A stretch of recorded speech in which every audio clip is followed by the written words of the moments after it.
دوسری شق جو تھی نا، یاد ہے؟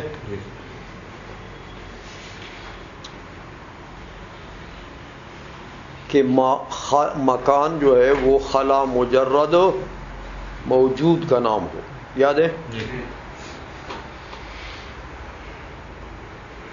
پہلے تو موہوم کی بات تھی نا، تو اب یہ موجود کی بات کر رہے ہیں کہ مکان اگر خلا موجود مجرد عن المادہ کا نام ہو تو کہتے لا سبیل الی الثانی۔ فرماتے ہیں لأنه لو وجد البعد مجردا عن الہیولہ، کہ اگر یہ ہم فرض کریں کہ ایک بعد مجرد عن المادہ عن الہیولہ موجود ہو گیا، ایک بعد ایسا ہے جو ہیولہ سے مجرد ہے اور وہ موجود ہے، تو کہتے ہیں میاں پھر موجود ہوگا وہ بعد مادے سے مجرد ہوگا، ہیولہ سے مجرد ہوگا، تو پھر اس کے معنی یہ ہوں گے کہ وہ محل سے یعنی ہیولہ سے غنی ہوگا لذاتی ہی۔ جب وہ موجود ہے اور ہیولہ سے مجرد ہے تو یہ کیوں موجود مجرد ہوگا؟ ہیولہ سے مجرد موجود ہو گیا، ہیولہ نہیں ہے اور یہ موجود ہو گیا، اس لیے کہ ذات کے درجے میں ہیولہ سے وہ مستغنی ہے۔ ذات کے مرتبے میں اگر یہ ہیولہ کی طرف محتاج ہوتا تو ہیولے کے بغیر یہ موجود ہو سکتا تھا؟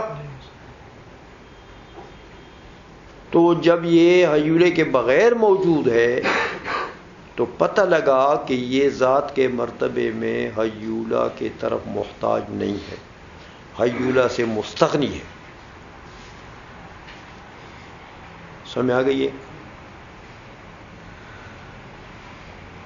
اس لیے یہ ہیولے کے بغیر موجود ہے۔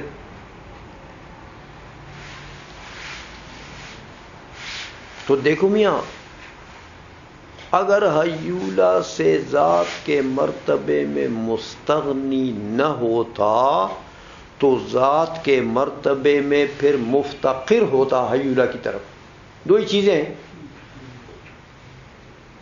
ذات کے مرتبے میں یا یہ ہیولہ سے مستغنی ہوگا یا ذات کے مرتبے میں ہیولہ کی طرف محتاج ہوگا، دو ہی صورتیں۔ تو تم کہتے ہو کہ یہ تو موجود ہے بغیر ہیولہ کے، تو پتہ لگا کہ ذات کے مرتبے میں یہ مستغنی ہے، ہیولہ سے مستغنی ہے۔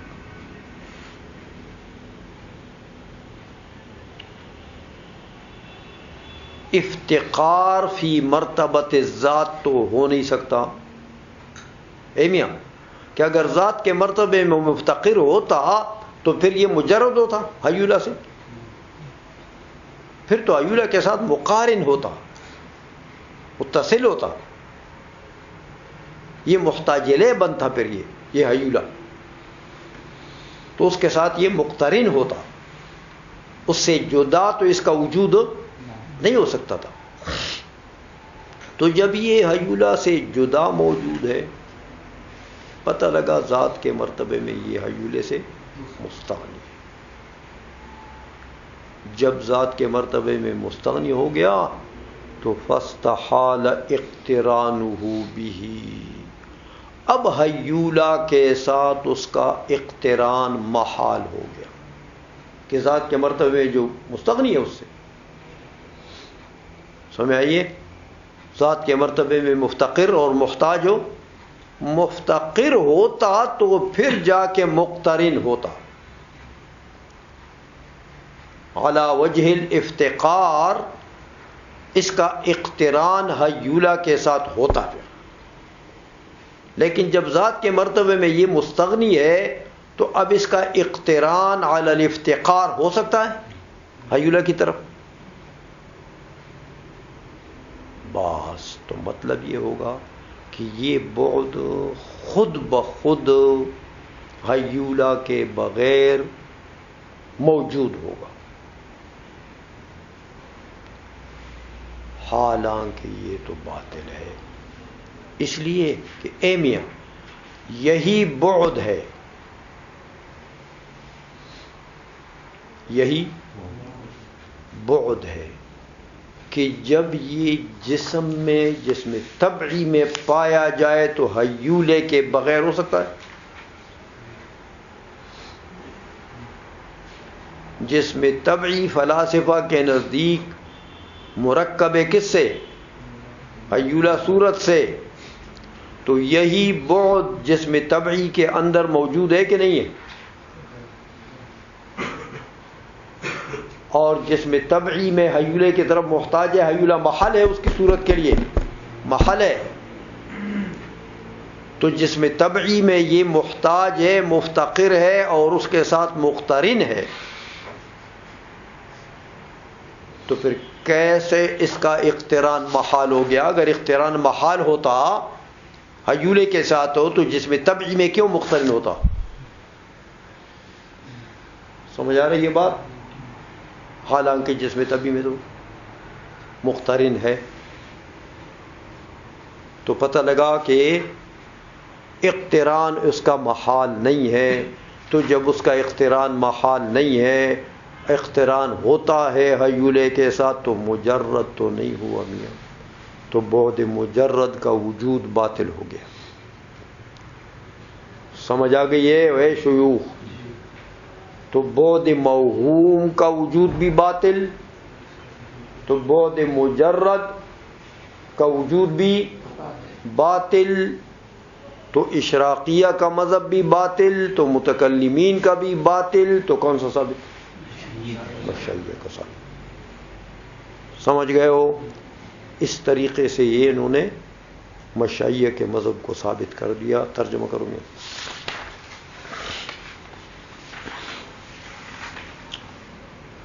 لا سبیل الی الثانی، دوسری شق کی طرف سبیل طریقہ نہیں ہے، لأنه لو وجد البعد مجردا عن الحیولہ، اس لیے کہ اگر بالفرض بعد مجرد عن الحیولہ موجود ہو جائے تو لکان لذاتہ غنیا عن المحل، پھر تو ذات کے مرتبے میں مستغنی ہوگا محل سے، حیولہ محل بنتا ہے نا تو اس سے مستغنی ہوگا، وإلا اور اگر مستغنی ذات کے مرتبے میں نہ ہو تو لذاتی مفتقرا الیہ، ذات کے مرتبے پہ پھر مفتقر ہوگا حیولے کی طرف، وہذا مناف لتجردہ، ادھر کہتے ہو کہ یہ مجرد ہے، ادھر کہتے ہو کہ یہ مفتقر ہے، تو یہ تو افتقار جو ہے ذات کے مرتبے میں یہ اس کے تجرد کے منافی ہے، لہذا جب ذات کے مرتبے میں مستغنی ہوگا تو فاستحال اقترانہ بہ، اب محال ہو گیا اس کا اقتران حیولے کے ساتھ،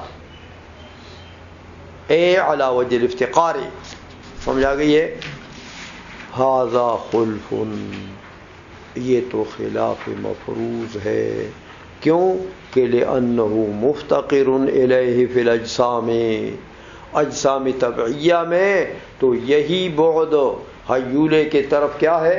مفتقر، تو جب اجسام میں مفتقر ہے تو تم نے اس کا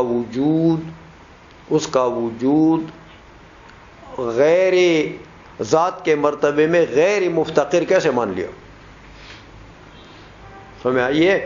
لہذا پتہ لگا کہ بعد مجرد ہو حیولہ سے اور وہ موجود ہو جائے یہ باطل ہے، سمجھا گئی ہے؟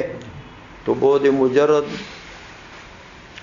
بھی باطل، موجود ہو جائے بعد موجود، اور بعد موہوم بھی باطل، تو دونوں مذہب باطل ہو گئے، تو مشیعہ والا ثابت۔ اچھا، یہ اس طریقے سے تو انہوں نے مشیعہ کا مذہب کے مکان نام ہے سطح باطن کا، جس میں حاوی کے، یاد ہے یہ ثابت ہو گیا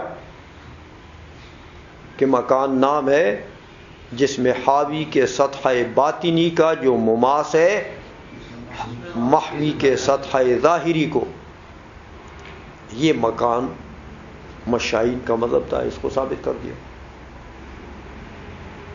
لیکن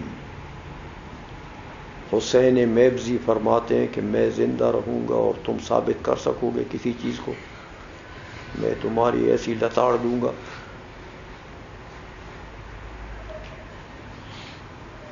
کہتے دیکھو میاں،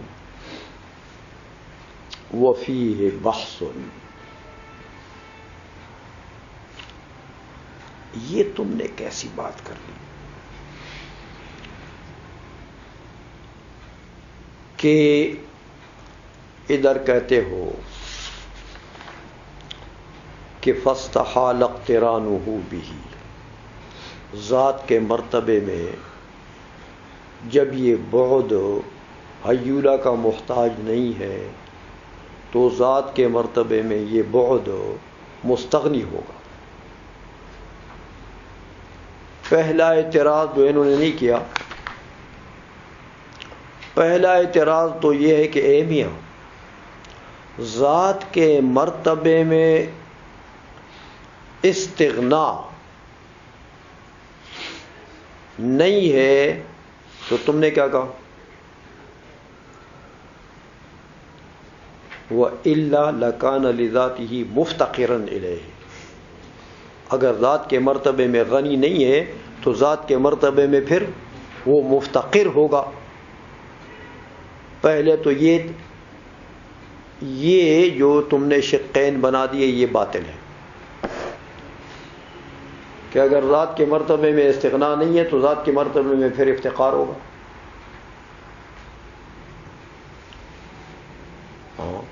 ذات کے مرتبے میں عدم استغنا کو افتقار لازم نہیں ہے۔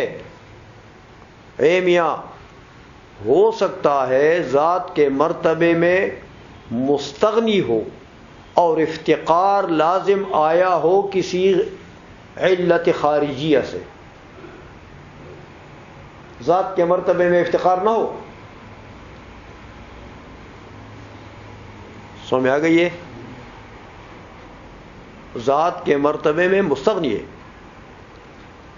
سمجھ آ گئی ہے، لیکن افتقار آیا کس مرتبے میں؟ ذات کے مرتبے میں نہیں، ہاں ذات کے مرتبے کے بعد علت خارجیہ سے افتقار۔ تو جب علت خارجیہ سے افتقار آ گیا تو پھر تو اقتران علت خارجیہ کی وجہ سے ہو سکتا ہے نا، تو تم کیسے کہتے ہو کہ فاستحال اقترانہ بھی، اس کا اقتران ممتنع ہو جائے گا، محال ہو جائے گا؟ تو یہ قول صحیح ہو گیا؟ سمجھا گئی ہے؟ پہلا تو یہ اعتراض ہے اس کے اوپر کہ یہ جو تم نے کہا کہ ذات کے مرتبے میں استغنا ہونا چاہیے، ذات کے مرتبے میں استغنا نہ ہوا تو پھر ذات کے مرتبے میں افتقار ہوگا، یہ کیا ضروری ہے کہ ذات کے مرتبے میں استغنا نہیں ہے تو ذات کے مرتبے میں افتقار ہو؟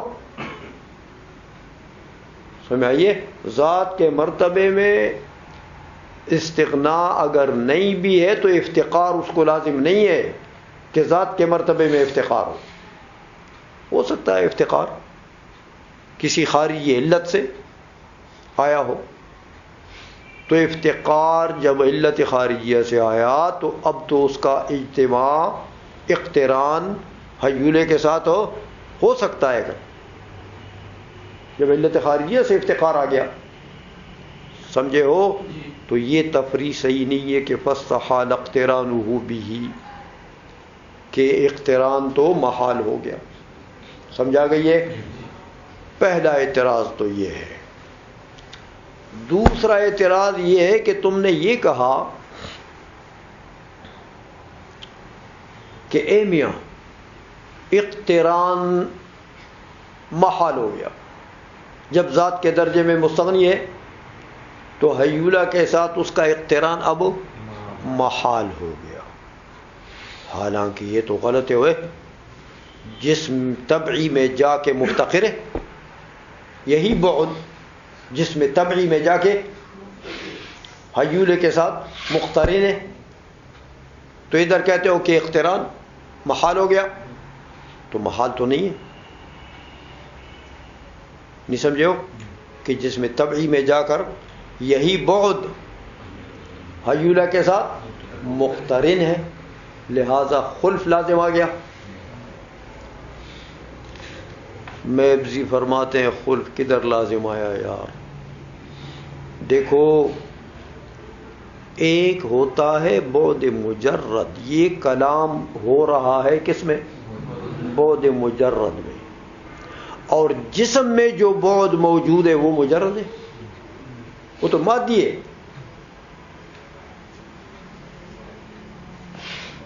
سمجھا گئی یہ؟ تو فاستحال اقترانہ، اقتران جس کا محال ہے وہ کون سا ہے؟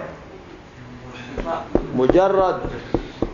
اور جس کا اقتران ہو رہا ہے جسم میں وہ کون سا بعد ہے؟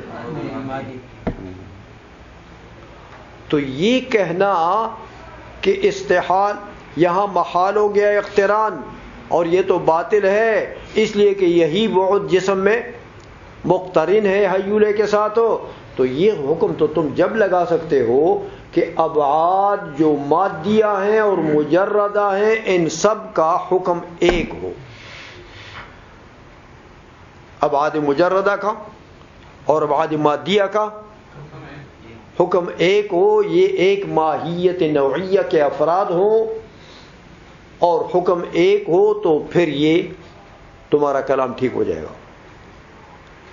لیکن ایسا تو نہیں ہے میاں، بعد مجرد الگ شے ہے، بعد مادی الگ شے ہے. تو بعد مجرد مستغنی ہے، اس کا اقتران محال ہے، اور بعد مادی مقترن ہے. سمجھائیے؟ الگ الگ احکام ہیں، یہ تم کیسے کہتے ہو کہ خلاف مفروضہ آ گیا؟ سمجھا گئی ہے؟ ایک اعتراض تو یہ کر دیا.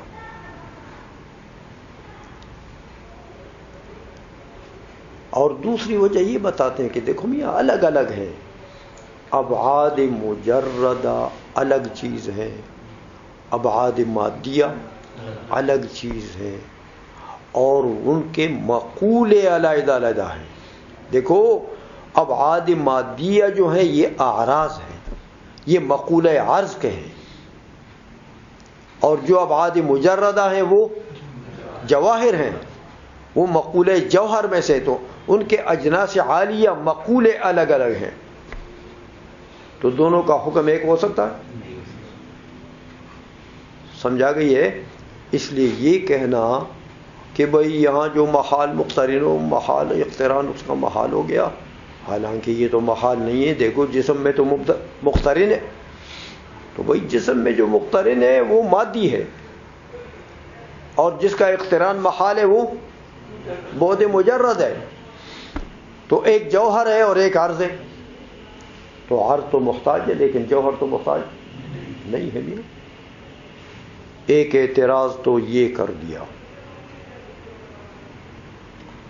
دوسرا اعتراض وہی جو میں نے آپ کو بتا دیا، ہاں کہ میاں تم نے کہا کہ یہ ذات کے مرتبے میں مستغنی ہوگا، اور ذات کے مرتبے میں اگر مستغنی نہ ہوا تو مفتقر ہوگا. کہتے یہ دو شقین، ہاں یہ صحیح نہیں ہے. سمجھائیے؟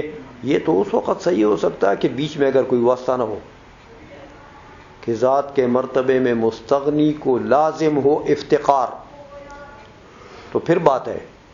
تو ایسا ہے، ہو سکتا ہے کہ افتقار کسی علت خارجیہ سے آیا ہو. سمجھ میں آ گئی ہے؟ تو یہ دو اعتراض کر دیے میبزی نے، لہذا کوئی شے بھی ثابت نہ ہوئی. سمجھ میں آ گئی ہے؟ بعد موجود مجرد باطل ہو گیا؟ نہیں. سمجھا گئی ہے؟ تو بعد موجود مجرد باطل نہیں ہوا، لہذا مشائیہ کا دین ثابت نہیں ہوا. سمجھائی ہے کہ ہو سکتا ہے کہ مکان بعد مجرد موجود ہو. سمجھا گئی ہے؟ کن کا مذہب تھا یہ؟ ایک موہوم تھا نا، ایک مذہب تھا. کن کا تھا؟ رات کو کس سے کھانا روٹی کھائی ہے؟ کس سالن سے؟ کس سے کھائی؟ اتنا بھی حافظہ نہیں ہے تمہارا یار، مذاہب کو کیا یاد رکھ سکو گے؟ اپنا رات کا سالن یاد نہیں ہے۔ سمجھ آ گئی ہے؟ ترجمہ کرو میاں۔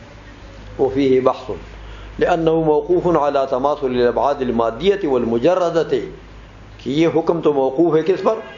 کہ ابعاد مجردہ اور ابعاد مادیہ میں تماثل ہو، یعنی ایک ہی ماہیت کے افراد ہوں اور حکم ایک ہو۔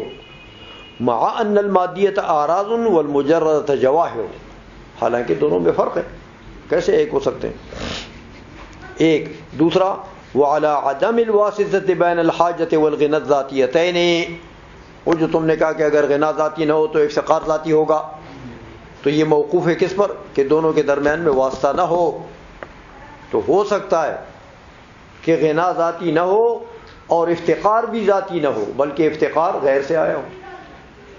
سمجھ آ گئی ہے؟ ہاں، وکلاہما ممنوعان، اور دونوں باطل ہیں۔